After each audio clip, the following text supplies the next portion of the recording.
Сеид Али Акбар Шах, заместник-министър на образованието на Пакистан, пристигна в Анкара, Турция, в началото на 1951 година по официална покана.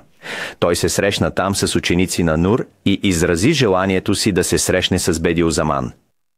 Впоследствие, придружени от Салих Узджан от Урфа, студент и последовател на Нур, те пристигнаха в Емирдак на 15 януари 1951 година и се срещнаха с учителя. По време на тази среща, когато преводаческите умения на Салих Узджан се оказаха недостатъчни, Бедиузаман започна да говори на изключително владеещ арабски.